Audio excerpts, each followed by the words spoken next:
Earth is no longer the singular home for humanity. The age of expansion has begun. The challenges we face today, climate change, overpopulation, resource depletion, have brought us to the brink. We need more than just solutions. We need a new way of life. And to do that, we're about to embark on our most ambitious project ever, building the Interstellar Ark. In the 22nd century, we began exploring the stars in earnest. But exploring wasn't enough. The Earth we knew, the Earth we relied on, is starting to show signs of exhaustion. Natural resources are running dry, and our environment is strained. That's when the idea of an Ark, an interstellar vessel capable of carrying humanity to a new home, was born. But it wasn't just about getting away from Earth. It was about ensuring humanity's survival, preserving our culture, our history, and our future. We've seen the warnings, climate catastrophes, rising seas, collapsing ecosystems. Our population has ballooned to over 20 billion. The strain is obvious, and no amount of technology or political agreement seems enough to reverse the damage. That's when space, the vast empty space, suddenly became our best hope. Building in space isn't easy. The laws of gravity and the harshness of the void are enemies we must fight every day. But humanity has always found a way. By 2250, we had perfected the technology to build massive structures in orbit, using materials gathered from the moon and asteroids. And now, we're putting that technology to the ultimate test. The Ark will be humanity's last hope. A self-sustaining ship that could carry millions of people across the stars to a new world, a new beginning. But building it isn't as simple as stacking blocks. It's an intricate, complex puzzle involving biology, engineering, energy, and human psychology, all working together to create a society in space. Before we even started constructing, we needed to design. How do you build a city in space that can withstand the rigors of deep space travel? How do you make sure that generations of people can live, breathe, and thrive on board for centuries? And most importantly, how do we make sure that the Ark is not just a ship but a home? The blueprint is unlike anything we've ever seen. It's not just about technology, it's about creating a living ecosystem, one where everything is interconnected. Power, water, food, all of it needs to be sustainable. The Ark will have its own artificial atmosphere, gravity, and an ecosystem that mimics Earth's, but it has to be able to function in isolation for centuries without outside help. It's a tall order, but humanity has always risen to the occasion. These early prototypes and test modules are the first step toward making the Ark a reality. If we can get these systems to work here, in the relative safety of space, we'll be ready for the big leap. But it's not just about the technology, it's about the people. Because the Ark will need more than just machines, it will need people. People who can live, work, and thrive in an enclosed space for decades, maybe even centuries. A new generation will be born aboard this ship, and every person will play a role in making sure humanity survives and flourishes in this floating city. The selection process is just as important as the technology. We need the best, the brightest, and the most adaptable. From engineers and doctors to educators and farmers, the crew must not only excel at their specialties, but also be mentally and emotionally prepared for the long journey ahead. And so, here we are, the beginning of the greatest journey humanity has ever undertaken. The Interstellar Ark is no longer just a dream. It's a project under construction. And in the years to come, it will be our lifeline. The path forward is uncertain, but one thing is clear. If we want to survive, we must leave Earth and build a future among the stars. Let's rewind a little back to the early 21st century. The signs were all there. The increasing frequency of natural disasters, political turmoil, and a planet slowly deteriorating under the weight of human activity. The environment was breaking down, and so were our old ways of thinking. We were running out of time, and something had to change. We couldn't keep ignoring the elephant in the room. By the 20s, the effects of climate change became undeniable. The world's temperature kept rising. Glaciers were melting, and sea levels were swallowing entire coastlines. People were already relocating by the millions, but it wasn't enough. Fossil fuels were still our primary energy source, and pollution levels were through the roof. We couldn't just patch things up anymore.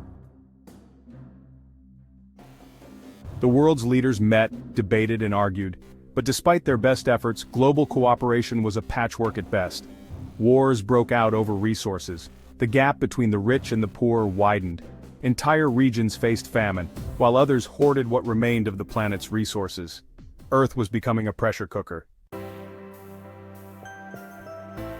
But humans, ever determined, kept reaching for the stars.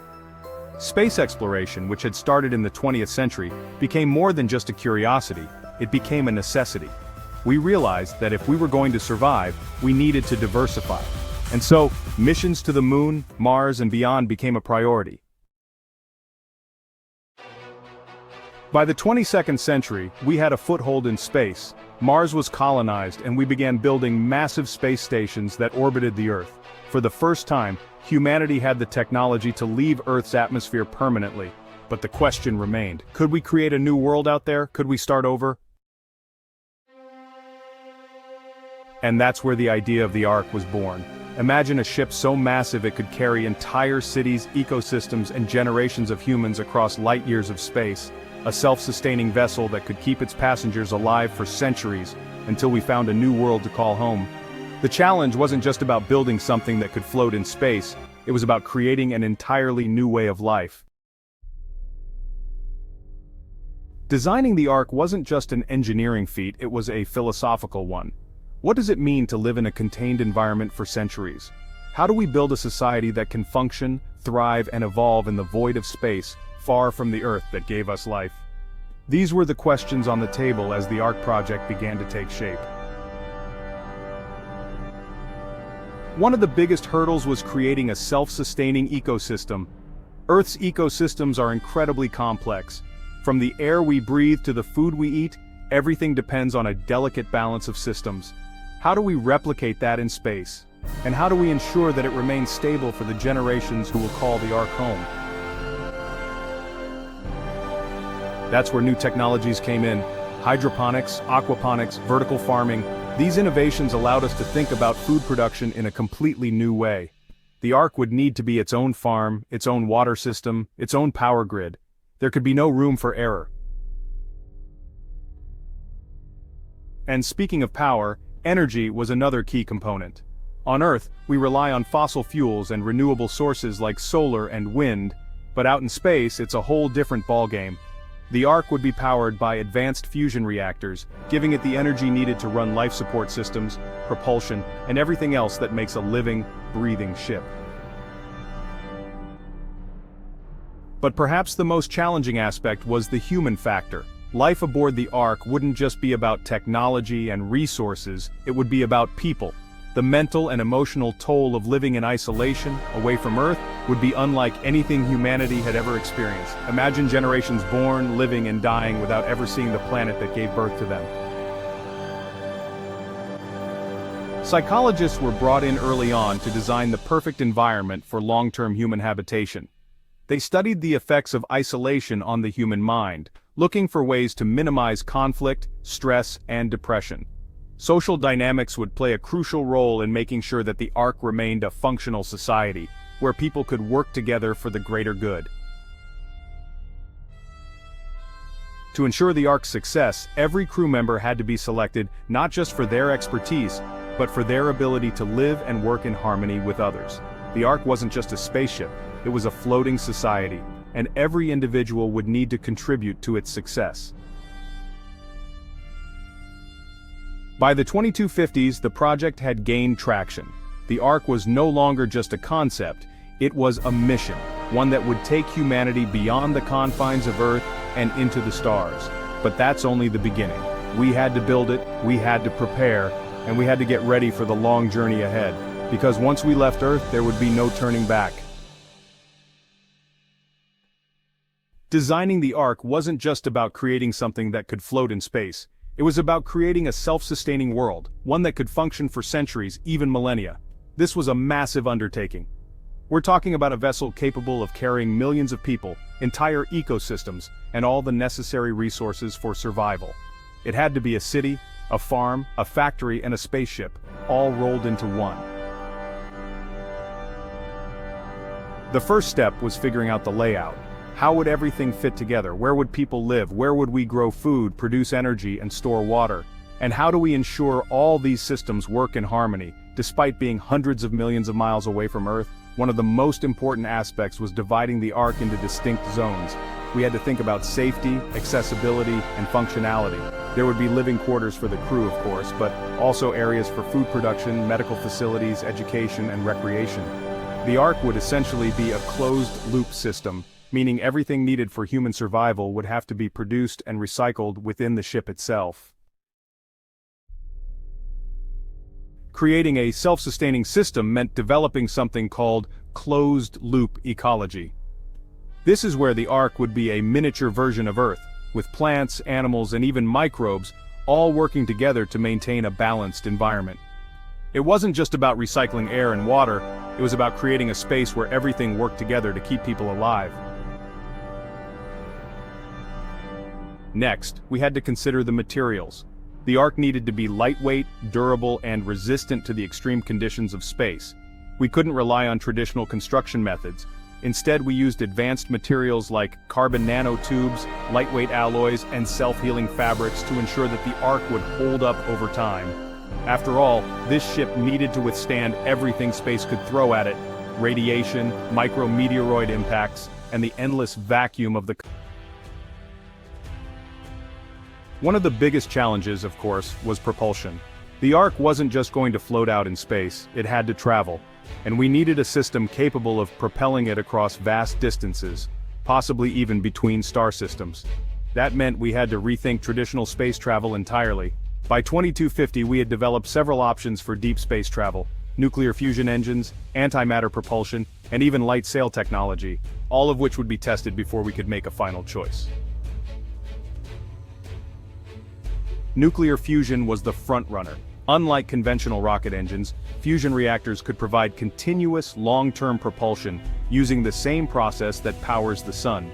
The idea was to create a fusion drive that could generate massive amounts of energy, enough to keep the Ark moving at speeds that would bring us to distant stars in just a few decades. Once we had the propulsion system, the next task was navigation. The Ark would be traveling through uncharted regions of space, so it needed an advanced guidance system. Autonomous AI would be crucial here, helping to chart the course, avoid obstacles, and make adjustments on the fly. A miscalculation could mean years of wasted travel, or worse, running into an asteroid field, so everything had to be precise. And that's where artificial intelligence came in. The Ark needed to be able to function with minimal human intervention. Systems would need to monitor everything from the ship's health to the condition of its crew, and make real-time adjustments to keep things running smoothly. In case of an emergency, AI would be able to take control of the ship's vital systems and guide the crew through any crisis. Even with all this advanced technology, human oversight was still essential. The Ark would be run by a team of highly trained crew members, each specializing in a specific area: life support, engineering, medicine, agriculture, and so on. These individuals would need to be prepared for everything, from routine maintenance to catastrophic system failures. No one could afford to panic.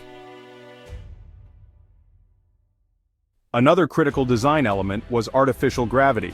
Humans aren't built for zero gravity. It messes with your bones, your muscles, and your organs. So the Ark needed a way to simulate Earth's gravity. Engineers came up with a rotating design, where certain sections of the Ark would spin to create artificial gravity. It wasn't just a luxury, it was vital for the health and well-being of the crew. Energy was another huge challenge. The Ark's power needs would be astronomical. Solar panels, massive energy collectors, and fusion reactors would provide the ship with enough power to operate all its systems: life support, artificial gravity, propulsion, communication, and beyond. And because the Ark would be traveling through deep space, far from the sun, It would need to be equipped with energy storage systems, capable of running for extended periods in the dark. One of the most fascinating aspects of the design was how we would manage this energy. We couldn't afford to waste a single watt. Every resource had to be used efficiently. That meant constant monitoring, data collection, and adjustment. It was a balance between supply and demand, one that had to be maintained at all times for the Ark to function. After years of research, planning, and design, we had our blueprint. The Ark was no longer just an idea, it was a plan, a vision of what humanity's future could look like. It would take the combined efforts of millions of people, the best minds in engineering, biology, and technology, and the ambition of a species determined to survive. And now, the real work was about to begin. Building the Ark was one thing, but there was a much bigger challenge ahead: finding the right people to live aboard it. The Ark wasn't just a ship, it was a new world in the making, and it needed a crew that could work together, survive together, and build a new society from scratch. The stakes were enormous. This wasn't just about being the best in your field, it was about adaptability, resilience, and the ability to function in isolation. The selection process was unlike anything we'd ever seen. It wasn't just about technical skills. It was about finding people who could cope with the intense psychological and social challenges of living in a confined space for centuries. Imagine growing up on a spaceship knowing you'd never see Earth again. It takes a certain kind of person to thrive in that environment.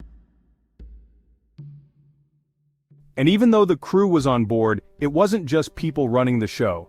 The Ark was also powered by an advanced AI system, designed to monitor and optimize every aspect of the ship's operations. The AI was constantly running diagnostics, making adjustments, and learning from its surroundings, ensuring the Ark's continued survival in the unforgiving depths of space. For the crew aboard the Ark, this was no longer just a mission, it was their life. In the silence of space, humanity's survival depended on them. The challenges were enormous, but they were determined to succeed. The Ark was a symbol of hope, a symbol of what humanity could achieve, even in the face of the unknown. After months of travel, the Ark was now fully into deep space, moving further away from the solar system and toward the unknown.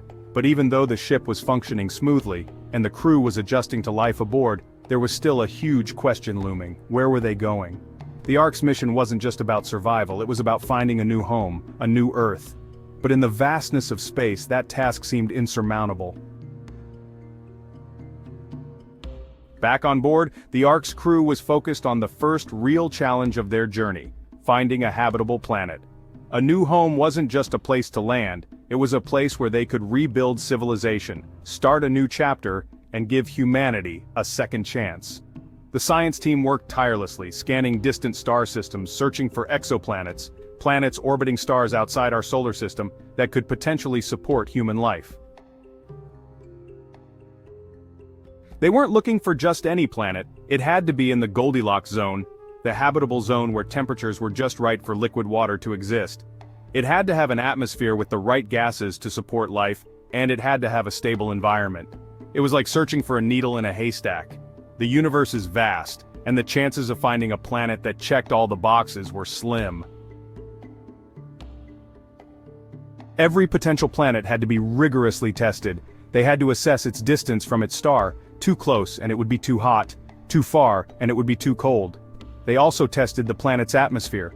Did it contain enough oxygen, nitrogen, or other necessary gases? Could it support agriculture, water, and human habitation? And then, they had to consider other, less obvious factors: planetary stability, gravitational forces, and radiation levels. At first, the crew was hopeful. There were hundreds of stars, each with its own set of planets. Some seemed perfect on paper, but the reality was harsh. Many planets couldn't support life in the way they needed. Some were too far from their stars, freezing cold and lifeless. Others were too close, their surfaces scorched and inhospitable. Some planets seemed perfect, but their atmospheres were toxic. The search was overwhelming. But with every failed candidate, the team kept going. Thankfully, the Ark wasn't alone in this search. Its AI system was an invaluable partner. It had access to a vast database of astronomical data. processing information faster than any human team could. It could sift through thousands of star systems, analyzing data from telescopes, satellites, and probes, and then suggesting planets with the highest potential for habitability. It wasn't perfect, but it was the best tool they had. Even as they ventured deeper into the galaxy, the Ark's telescopes continued to scan the stars, gathering more and more data. They needed to stay patient. These systems were vast, and even a small error in calculation could throw them off course. The sheer scale of space meant that finding a viable planet could take years, decades, or longer. The Ark had been designed to be a multi-generational project, but the pressure was still immense. Time was a luxury they didn't have. And then, after years of searching, a breakthrough came. A planet in a distant star system, one that hadn't been fully explored before, appeared to meet all the criteria. It was in the perfect habitable zone, had a stable atmosphere, and showed signs of liquid water. It wasn't Earth, but it was the best chance they'd found. The excitement was palpable throughout the ship. For the first time in years, there was hope that they had found a place where humanity could thrive. The crew began making final checks on the planet's suitability. They ran simulations of what life would be like there, how the atmosphere would affect the Ark's systems, whether crops could be grown, and what the long-term impacts would be on the human body. The planet wasn't perfect, but nothing ever is in deep space. It was as close to perfect as they were going to get, and it could support life. These enormous sections of the Ark were built piece by piece. Prefabricated modules, everything from living quarters to power systems, were carefully transported from Earth or mined directly from the Moon and asteroids. The Ark itself was too big to be assembled all at once, so the construction process was done in stages, with each new module carefully added to the growing structure. Step by step, the Ark's frame began to take shape. First, we constructed the skeletal framework, a series of interconnected girders and beams that would hold everything else in place. After that, the core systems were installed: power generators, life support systems, artificial gravity generators. These were the systems that would keep the Ark running, keeping its passengers alive and ensuring that everything from water to oxygen was constantly replenished. One of the most important additions was the solar arrays. These massive panels would capture solar energy, providing power for the Ark's systems, but they also acted as shields against radiation, which could be deadly in the vacuum of space. The solar arrays weren't just for energy, they were vital for the Ark's protection. They'd also act as the first line of defense, absorbing harmful solar radiation and cosmic rays. To fuel the Ark's construction, we needed resources, lots of them, and Earth's resources were running low.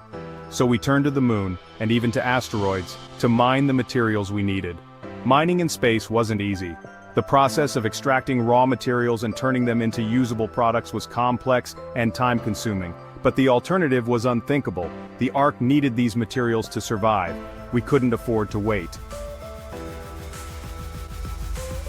Once the structural components were in place, it was time to begin sealing the Ark's exterior. This was crucial, because the Ark would need to be airtight, protecting its passengers from the harsh conditions of space. Every seam, every connection had to be precise. One small flaw, and the entire ship could be compromised.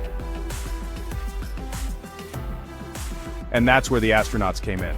They became the hands and eyes of the construction process, working outside the Ark in the vacuum of space.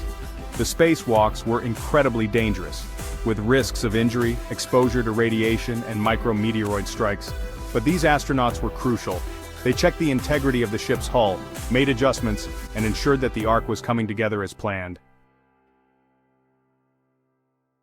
Inside, the Ark began to take shape too. The central command hub would be the heart of the Ark, a place where the crew would monitor everything from life support to propulsion, to communication with Earth, and any potential new colonies.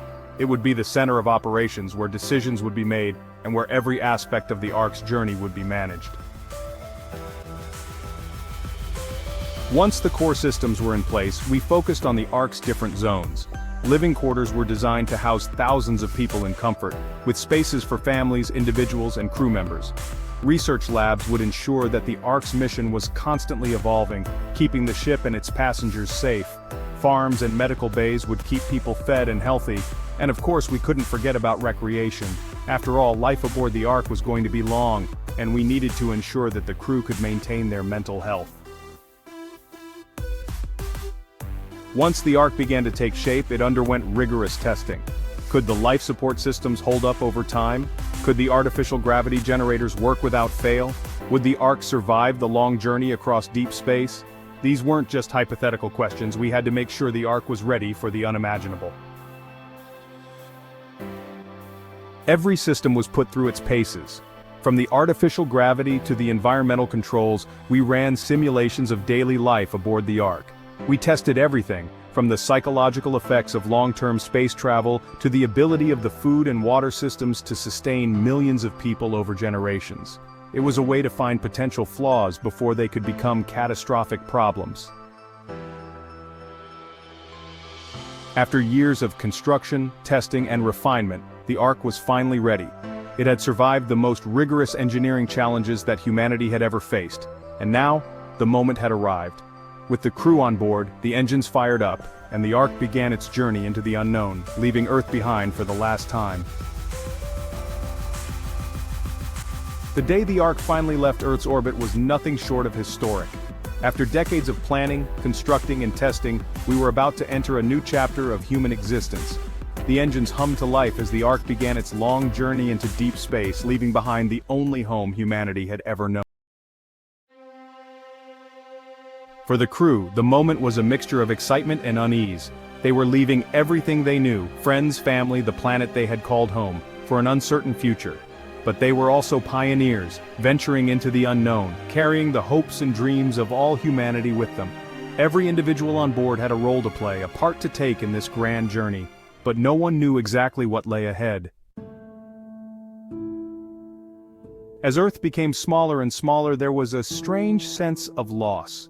Some felt the weight of leaving behind generations of human history, while others were filled with anticipation. The Ark's mission was clear: survival, discovery, and the future of humanity. But the true scope of the journey hadn't quite set in yet. In the vast emptiness of space, every moment felt like an eternity. The propulsion system, a combination of fusion and ion drives, powered up for the first time.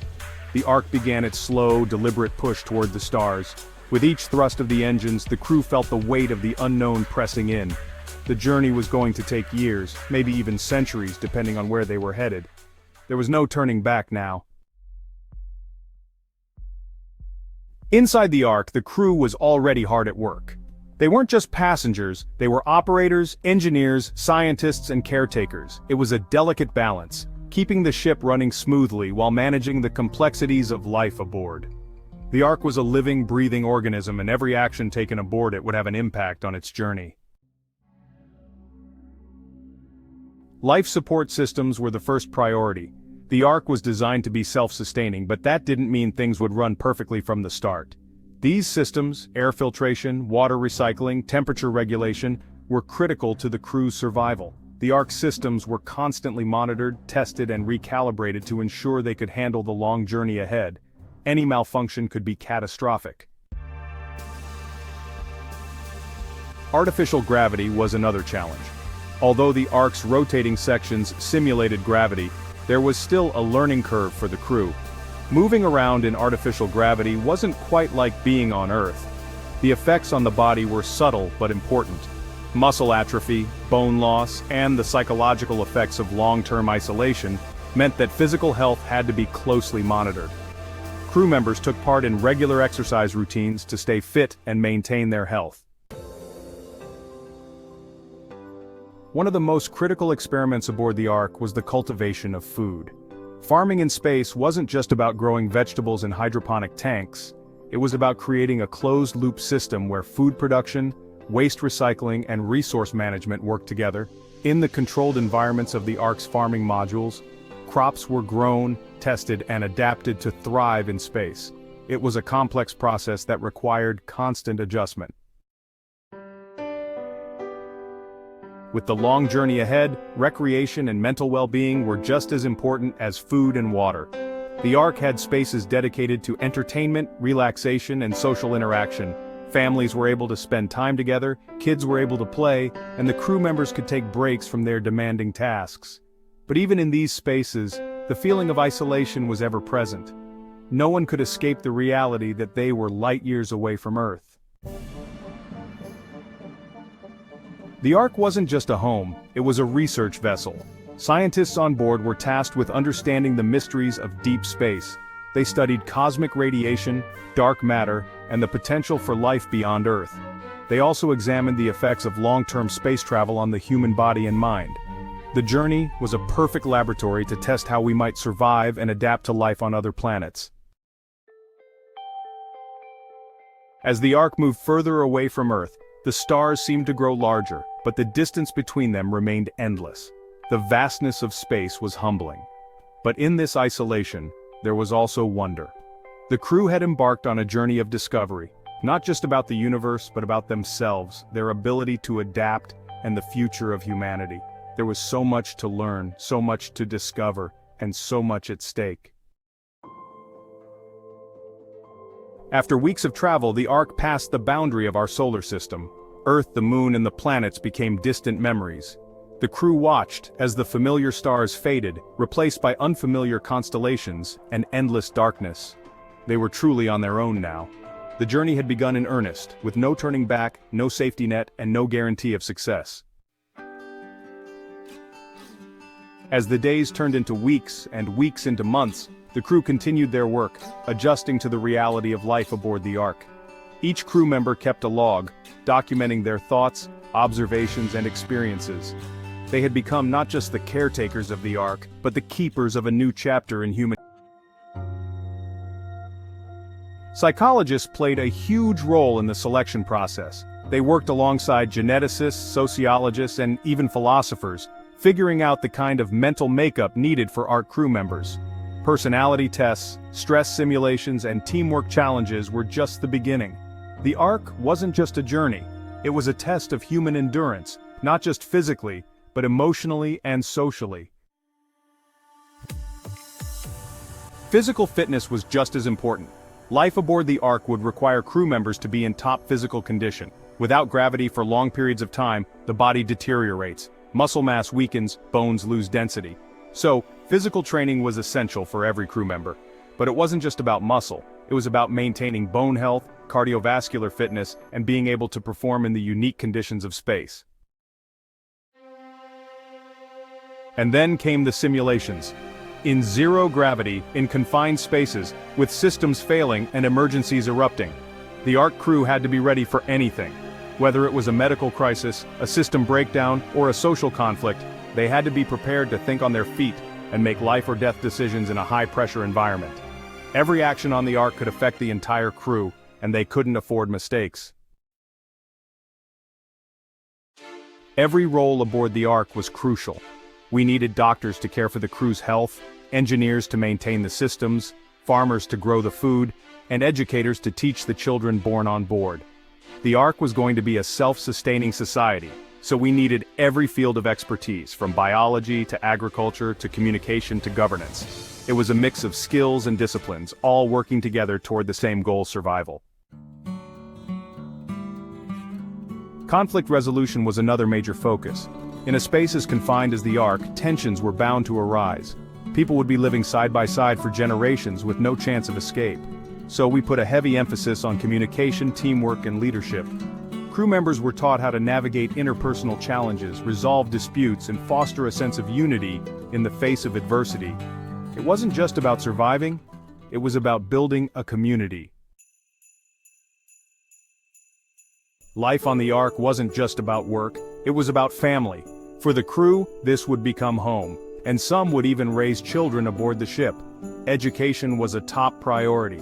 With entire generations potentially being born and growing up in space, they had to be prepared for life in an entirely new environment. So, alongside technical training, there was a focus on education, arts, and culture, preserving what made humanity human. Many crew members were volunteers.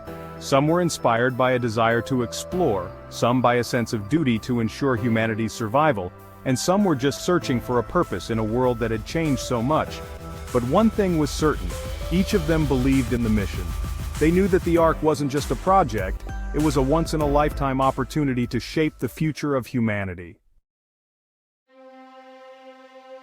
For those who were selected to go aboard, life on the Ark meant leaving behind everything they knew. Earth would become a distant memory. There was no going back. But the possibility of a new beginning in a new world was a powerful motivator. The crew had to embrace not only the unknown of space, but the unknown of their new lives, living, working, and raising future generations among the stars.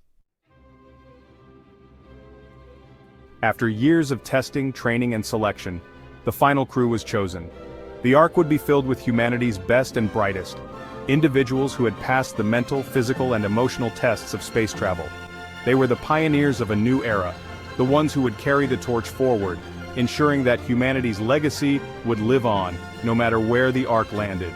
And so, with the crew selected, and the Ark nearing completion, we were ready to take the next step. This wasn't just a mission, it was the future of humanity, one that would unfold in the cold, vast expanse of the stars. Building in space is nothing like building on Earth. When you're constructing something the size of a city, or in this case an entire self-sustaining vessel, you're not just fighting gravity. You're fighting the vacuum of space, radiation, micrometeoroid impacts, and extreme temperatures.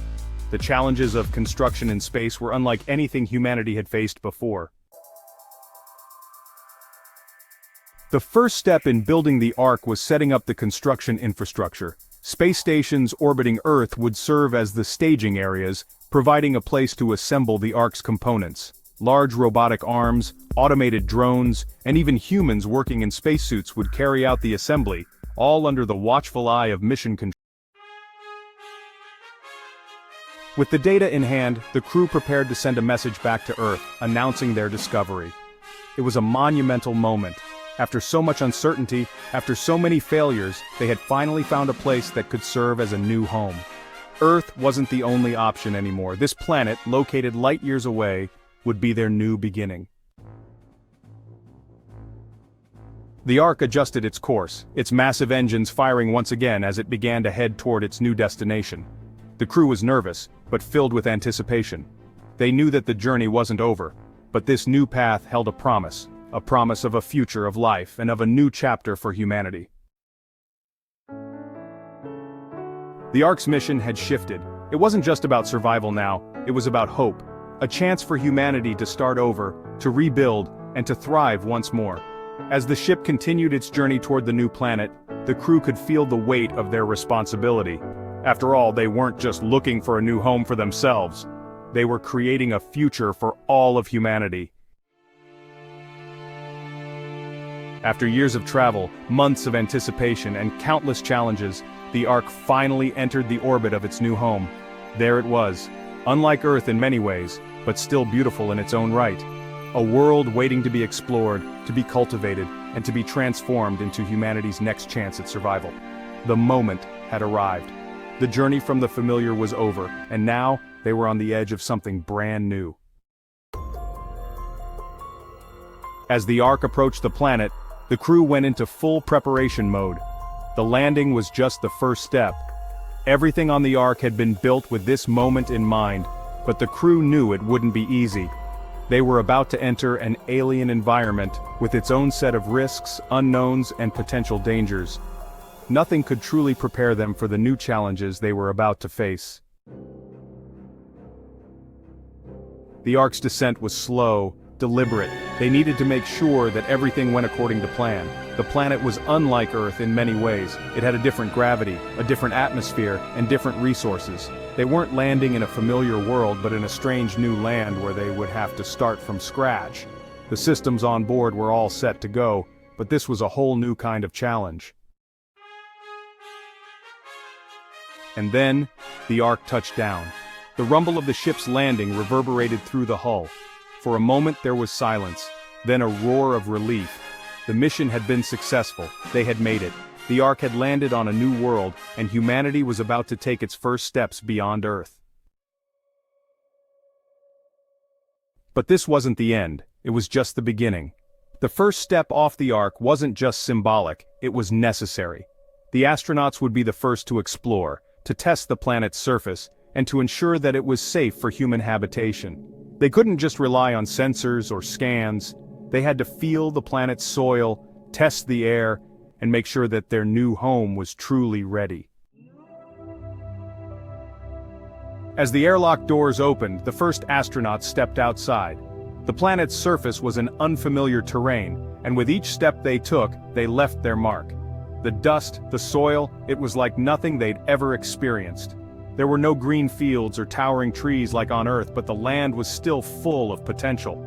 The first footprints in this new world symbolized not just human achievement, but human resilience. There was no going. The astronauts didn't waste any time. They set up sensors, took samples, and ran tests on the atmosphere. The surface was rocky and barren with little to no vegetation. The air had a thin, unfamiliar quality to it, but it was breathable. The gravity felt different, lighter, more forgiving. They weren't sure what they would find, but they were ready to adapt. Every step they took was one toward understanding how to survive, how to thrive, and how to make this new world their own. Meanwhile, back at the Ark, the engineers got to work. The next step was building the infrastructure for long-term survival. Habitat modules were deployed, providing shelter for the crew. Water filtration systems were set up, and a small farm was constructed to test whether crops could grow in the planet's soil. There were still many unknowns, but the crew had come prepared. They were going to need all the resources at their disposal. One of the first successes came when the team managed to grow a small crop of plants in the planet's soil. It wasn't much, but it was a victory. The crops weren't thriving in the same way they would have on Earth, but they were alive. The soil could be cultivated, and it was proof that they could begin to grow food. It was a small step, but a monumental one for their long-term survival. As the weeks passed, the Ark's crew began to build permanent structures. The initial habitats were a temporary solution, but it was time to create something more sustainable. They needed homes, research facilities, and spaces to house the next generation of settlers. The colony was slowly taking shape, and with each new building, humanity's future on this new planet grew more tangible. Power was another critical component. The Ark had brought energy systems that were now being adapted to the planet's environment. Solar panels were set up, and wind turbines were tested. Harnessing the planet's resources was key to building a self-sustaining colony. The planet wasn't Earth, but it offered what they needed: energy, water, and space. And with ingenuity, they would make it their new home. Life on this new planet was different, but it was life. Families began to settle into the new community, children played outside, and people started to adapt to their new reality. It was no longer just survival, they were beginning to live. The challenges were far from over, but this was their new beginning. The human spirit had proven resilient, capable of overcoming the impossible, and now they had to keep pushing forward. Looking out over the new settlement, the crew saw a future emerging from the dust.